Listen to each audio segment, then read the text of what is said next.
Hari ini kita membahas soal-soal ulangan. Tolong diperhatikan. Jadi untuk materi kimia itu sangat penting sekali memahami konsep-konsep. Ya, jadi antara satu bab dengan bab yang lainnya itu saling berhubungan. Jadi ketika kalian tidak paham atau kurang mengerti materi bab sebelumnya, itu akan sulit untuk melanjutkan ke bab berikutnya. Jadi diharapkan kalian untuk lebih giat lagi belajar. Nah, caranya dengan bahas-bahas soal ya yang ada di buku paket atau dari lihat contoh-contoh soal dari berbagai macam sumber. Simak penjelasan soal berikut. Soal pertama, jumlah elektron tidak berpasangan dari X dengan nomor massa 52 dan neutron 25. Jadi untuk mencari jumlah elektron tidak berpasangan, terlebih dahulu kita harus membuat konfigurasi elektron. Nah, untuk membuat konfigurasi elektron berarti diperlukan yang namanya nomor atom. Jadi di sini yang diketahui adalah nomor massa dan neutron. Berarti kita cari terlebih dahulu adalah Z-nya atau nomor atom. Di mana Z bisa dicari dengan A kurang N. A-nya tadi senilai 52 dan N-nya 25. Berarti Z-nya adalah 27. Ya. Nah, jadi kalau misalnya dia berupa atom, ini kan atom. Maka jumlah proton itu akan sama dengan jumlah elektron. Ya, jadi ketika nomor atomnya 27, berarti protonnya 27 dan elektronnya juga 27. Kita buat konfigurasinya 27 berarti menggunakan penyingkatan AR dilanjutkan 4s2 dan 3d7. Jadi diharapkan untuk membuat konfigurasi kalian sudah harus fasih ya. Jadi sering-sering berlatih. Kemudian yang ditanya jumlah elektron yang tidak berpasangan. Nah, di sini ini kan penyingkatan AR. Kalau kita jabarkan 1s2, 2s2, 2p6, 3s2, 3p6. Nah, ini ya, ini yang penyingkatan AR. Dilanjutkan berarti dengan 4s2 dan 3d7. Ini kan kalau dijabarkan kan S itu orbitalnya 1. Dibuat aja garis bawah. Ini 2 elektron, ini juga 1 orbital, 2 elektron. Kalau P kan 3 orbital. Dimana penuh, berarti semuanya penuh. Ini 1. Nih ada 3 orbital dengan 6 elektron dan ini 2. Ini 7, berarti 5 ya kalau untuk D. Itu 2, 3, 4, 5, 6, 7. Nah, jadi intinya yang tidak berpasangan itu umumnya yang berada paling luar. Jadi kalau untuk yang ini pasti berpasangan karena penuh. Jadi yang kemungkinan tidak berpasangan yang di 3 di 7. Ketika kita buatkan di sini berarti ada yang tidak berpasangan sebanyak 3 ini ya. Berarti jawabannya adalah 3 elektron yang tidak berpasangan. Untuk soal kedua, suatu elektron terakhir mempunyai bilangan kuantum N sama dengan 3, L sama dengan 2, M sama dengan 0, dan S sama dengan min setengah. Dengan neutron 31. Pertanyaannya adalah berapa nomor massanya? Ya, ini juga saling mengkaitkan soal ya. Jadi ketika ditanya nomor massa, berarti yang kita perlukan datanya berarti nomor atom dan neutron. Maka yang dicari di sini adalah nilai dari A. Ya, jadi untuk mencari A-nya berapa? Berarti kita perlukan datanya, berarti kan Z tambah N ya. N-nya sudah ada senilai 31. Oke, berarti kita perlu Z. Z itu kan nomor atom. Nah, nomor atom, di mana nomor atom itu ketika dia berupa atom kan berarti sama dengan proton dan elektron. Berarti di sini kita cari dulu. Jadi dicari dulu berapa elektronnya. Di sini kuncinya dari sini ya. Jadi N sama dengan 3, kita cari terluarnya. Berarti ini kan bilangan kuantum elektron terakhir. Berarti terakhirnya berada di kulit ketiga. L2 itu kan berarti D. M-nya 0. Ingat kembali ya bahwa pada D itu kan punya 5 orbital. Berarti kan min 1. Min 2 ya. Dimulai dari min 2. Min 1, 0, 1, 2. Berarti kan dia berada di 0. Nih ya, 0. Lalu di kondisi min, berarti kondisinya pengisian yang kedua kali berpasangan. Jadi kita buat berarti sini ya. Jadi totalnya ada 8. Dibuat di sini 8. Nah, ini yang terluar. Berarti untuk mencari nomor atomnya berapa, kita pakailah sebelum 3D. Nah, ingat kembali ya penyingkatan dari konfigurasi pada 3D berarti kan 4S. 4S 2 berarti menggunakan penyingkatan AR. Argon ya. Jadi kita gunakan ini. Jadi dijumlahkan semuanya AR dan 4S2 dan 3D8, maka total semuanya adalah 28 untuk Z-nya. Nah, berarti kembali ke sini ya. Berarti untuk mencari A, Z-nya sudah dapat 28 ditambah neutronnya tadi 31, maka nomor massanya adalah 59. Untuk soal ketiga, elektron terakhir dengan bilangan kuantum N sama dengan 4, L sama dengan 1, dan M sama dengan plus 1, S-nya min setengah. Berapakah nomor atomnya? Sama dengan soal sebelumnya, berarti yang kita cari adalah terakhirnya. Ini berarti berada di kuantum N-nya 4, ya berarti 4. Lalu L sama dengan 1 kan itu adalah P. P itu mempunyai 3 orbital, mulai dari min 1, 0, 1. Di sini terisinya di min setengah. Berarti kondisi di ke bawah ya, kondisi pengisian kedua. Berarti 1, 2, 3, berhentinya tadi di sini. 4, 5, 6. Berarti 6 ya totalnya, berarti 4P6. 4P6 kembali lagi seperti tadi. 4P6 itu kan berarti yang ini. SDP ya, kondisi SDP berarti S di sini D, tadi D, di sini S. Ya, berarti 3 dan 4. Nah, ini kan D-nya penuh berarti ya. Ini 2 berarti AR. Nah, tinggal dihitung total semuanya. Hitung semuanya AR 18 tambah 2 tambah 10 tambah 6, berarti total nomor atomnya adalah 36. Selanjutnya konfigurasi ion dari Ni2+ dengan nomor atom 28. Nah, perlu diingat ya bahwa kalau dia berupa ion, berarti yang berubah hanya di elektron, sedangkan nomor atomnya tetap. Jadi, untuk soal seperti ini, untuk menentukan Ni2+ konfigurasinya mana yang benar, ini kan 2+ itu artinya melepas 2 elektron. Nah, jadi untuk yang angka 28 ini kan nomor atomnya. Berarti artinya elektronnya lepas 2 menjadi 26. Ya. Tapi hati-hati di mana kalau konfigurasi itu subkulit terluarnya D, yang kita lepas jangan dari D dulu, tapi harus dari subkulit S. Ingat kalau D itu kan elektron valensinya berarti S dan D. Jadi ketika dia melepaskan elektron, yang dilepaskan S dulu baru D. Ya, hanya khusus pada subkulit D. Nah, kalau kita buat konfigurasi elektronnya, kalau cara panjang kan 1s2, P6, 3s2, 3p6, 4s2, 3d8. Ini ya. Nah, ketika disingkat, ini kan berarti penyingkatan AR ya. AR 4s2, 3d8. Nah, kalau ini kan masih berupa Ni, masih 28. Jadi kalau kita buat lepasnya, jadi kan ini terluarnya D dengan S ya, sub elektron valensinya. Jadi kalau dilepaskan jangan dari D dulu ya, jadi yang dilepaskan dari S, berarti ini dibuang. Karena Ni-nya menjadi Ni2+, berarti konfigurasinya menjadi AR, ini sudah 4S0, 3D8, atau bisa juga dibuat AR 3D8, jadi 4S-nya sudah hilang. Jadi jangan kamu buang dari D. Jadi maksudnya kamu buat jadi menjadi 4S2 3D6, itu salah ya. Berarti artinya dilepas dari D dulu. Jadi kalau terluarnya D, yang kita buang adalah dari elektron pada S-nya. Untuk soal kelima, ya, dalam atom dengan nomor atomnya 23, jumlah elektron berpasangan sebanyak. Nah, berarti yang ditanya di sini yang berpasangan artinya dalam tiap orbitalnya itu ada 2 elektron. Jadi sama seperti sebelumnya, kita buat konfigurasi. X23 berarti kalau dijabarkan 1S2, 2S2, 2P6, 3S2, 3P6, 4S2, berarti di 3.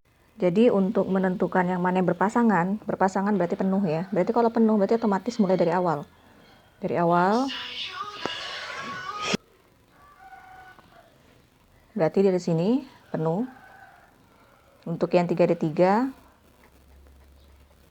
ada 3, ini berarti kan tidak masuk ya, karena dia tidak berpasangan.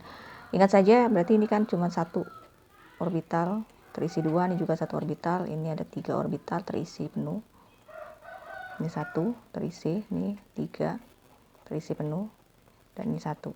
Ini untuk membuktikannya saja, tapi kalau dengan cara singkatnya, kalau kita sudah tahu ini penuh, hitung aja semuanya. Berarti kan 1, 2, 3, 4, ini sudah 6, berarti 10, 12, ini 18, dan tambah 2, 20. Berarti ada 20 jumlah elektron yang berpasangan. Untuk soal ke-6, atom X dengan elektron terakhir N sama dengan 3, L sama dengan 0, dan S sama dengan min setengah. Ditanya adalah atom X itu terletak pada golongan dan periode berapa. Jadi untuk menentukan golongan dan periodenya, berarti kita terlebih dahulu cari konfigurasi elektronnya. Nah, di sini tidak ada M karena L-nya 0. L0 berarti kan hanya punya M sama dengan 0. Jadi di sini kita buatlah terluarnya. Kalau N-nya 3, berarti di sini 3. L-nya 0 berarti itu adalah sepulit S. Kemudian di sini dia min setengah. Min setengah berarti pengisian kedua, berarti penuh ya. Jadi di sini 3S2. Jadi untuk yang nomor 6 ini 3S2 berarti terluarnya kita cukup pakai ini saja. Kalau dia subkulit terluarnya 3S2 berarti menandakan berarti unsur ini dia terletak pada golongan 2A ya. Ini kulit ketiga berarti periode 3. Untuk soal ke-7 ada 2 buah atom di sini konfigurasinya diketahui yang A 1S2, 2S2, 2P6 dan 3S1. Untuk B 1S2, 2S2, 2P6 dan 3S2. Kita bandingkan ya, yang mana saja mulai dari sifat periodiknya, mulai dari jari-jari ke elektronegatifan, lalu letaknya di tabel. Jadi di sini kita lihat bahwa A ini mempunyai elektron valensi 3S1, sedangkan B elektron valensi 3S2. Mereka sama-sama 3, berarti artinya A dan B ini seperiode. Ya, A dan B seperiode. Kalau tanya golongan, A itu berada di golongan 1A karena 1 ya. B berada di golongan 2A. Lalu kalau kita hubungkan ke jari-jari atom. Ingat jari-jari atom itu menyatakan jarak inti terhadap elektron terluar. Di sini mereka sama-sama mempunyai kulit 3, artinya kulitnya sama banyak. Jadi kalau kulitnya sama banyak, karena dia seperiode, kulitnya berarti sama. Kulit sama, berarti jangan lihat kulit untuk menentukan jari-jari, kita lihatnya muatan inti. Muatan inti, ya. Di mana muatan inti B lebih besar daripada A, karena jumlah elektronnya lebih banyak, berarti otomatis jumlah protonnya pun lebih besar, ya. Berarti artinya muatan inti B itu lebih besar daripada muatan inti A. Otomatis ketika B lebih besar daripada A, berarti jari-jari atom A lebih besar daripada jari-jari atom B. Nah, kalau jari-jari atom A lebih besar daripada jari-jari atom B, berarti yang mudah melepaskan elektron adalah yang jari-jarinya lebih besar. Berarti A itu lebih mudah melepas elektron dibandingkan B. Sedangkan ketika si A-nya mudah melepas, berarti B-nya lebih cenderungnya dalam hal keelektronegatifan. Jadi B itu lebih cenderungnya lebih elektronegatif dibandingkan A. Ya, jadi kalau kita bandingkan, A lebih mudah melepaskan, berarti lebih mudah membentuk ion positif dibandingkan B. Sedangkan B itu lebih mudah dia dalam hal keelektronegatifan. Jadi keelektronegatifan B lebih besar daripada A. Selanjutnya untuk soal ke-8. Ini ada beberapa unsur dengan konfigurasi yang telah diketahui. P di sini kita menentukan pertanyaannya yang mana yang letaknya sama segolongan. Berarti kita cari ya, dimulai dari P. Lihat terluarnya di sini S. Berarti S berarti dia golongan blok A ya. Berarti dia golongan di sini 2, berarti 2A periode 4. Sedangkan Q ini berada di S juga.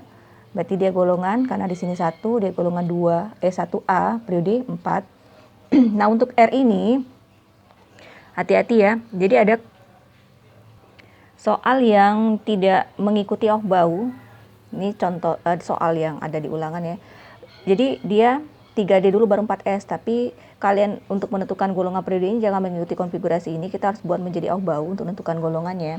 Jadi kalau kita buat secara aufbau kan 4S2 dulu, baru 3D1. Jadi terluarnya bukan 4S2, tapi terluarnya 3D1. Jadi golongan pada R, maka R ini berada pada golongan ini ya, ditambah. Jadi dia golongan 3B periode 4. Selanjutnya untuk S, terakhirnya di 3S2, berarti dia berada di golongan 2A periode 3. Pada T ini dia 1S2 ya, perhatikan dia buka, berarti nomor atomnya 2. Yang bernomor atom 2 ini adalah helium, jadi pengecualian ya. Jadi dia bukan golongan 2A, jadi yang bernomor atom 2 khusus ini untuk helium dia berada di golongan 8A. Jadi ini golongannya 8A. Jadi yang antara P, Q, R, S, T mana berarti yang segolongan? Berarti yang segolongan ini golongan 2. Ya, nih berarti P dan S. Untuk soal berikutnya nomor 9, unsur A, B, C, D, E berturut-turut nomor atomnya 7, 12, 15, 33 dan 38. Unsur yang punya jari-jari atom terpanjang. Nah, untuk menjawab soal ini berarti kita harus buat konfigurasi, cukup pakai konfigurasi kulit saja, Niels Bohr, untuk menentukan jari-jari atom ya. Mulai dari A, 7 berarti kan 2, 5. Untuk B, 12 berarti 2, 8, 2. Untuk C, 15 berarti 2, 8, 5. Untuk D, 33 berarti 2, 8, 18, 5.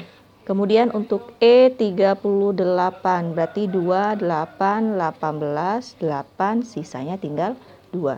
Di sini kita bisa lihat ini kulitnya 2, ini kulitnya 3, 3, ini kulitnya ada 4, ini kulitnya ada 5. Berarti tentu yang jari-jari terpanjang adalah yang kulitnya terbanyak, berarti E.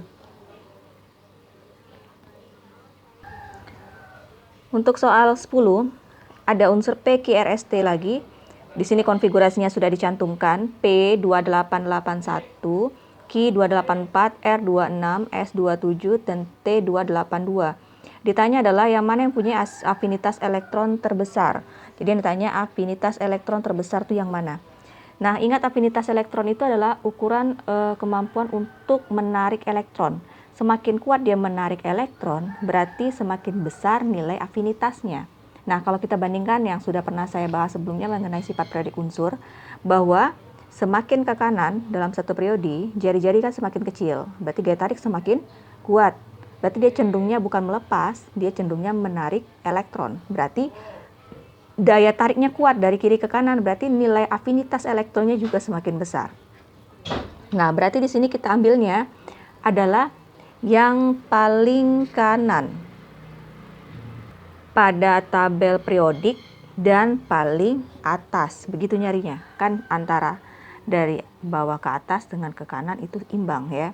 Jadi cari yang paling atas dan paling kanan itu yang afinitas elektronnya terbesar. Nah, kalau paling atas kan berarti kulitnya yang paling kecil. Ya, berarti cari jari-jari paling kecil. Jari-jari paling kecil berarti afinitasnya itu besar karena jari-jari berbanding terbalik dengan afinitas elektron. Berarti di sini kalau kita lihat P itu mempunyai kulitnya 4, Q kulitnya 3, R kulitnya 2, S kulitnya 2, T kulitnya 3. Berarti yang menjadi patokan kita untuk menjawab soalnya adalah yang kulitnya sedikit antara Q dan R dan S. Ya. Nah, sekarang pilih yang mana yang terbesar afinitasnya. Artinya yang jari-jarinya terkecil antara R dengan S. Nah, ingat kembali kalau misalnya dia mempunyai jari-jari sama, maksudnya mempunyai kulit yang sama ya. Mempunyai kulit yang sama berarti kita tinjaunya dari muatan inti. Nah, muatan inti mana yang terbesar? Ini kan 10. Ya, sedangkan ini 9. Berarti muatan inti S lebih besar dibandingkan pada R ya. Jadi di antara R dengan S yang mempunyai jari-jari paling kecil yang artinya muatan intinya paling besar adalah S ya.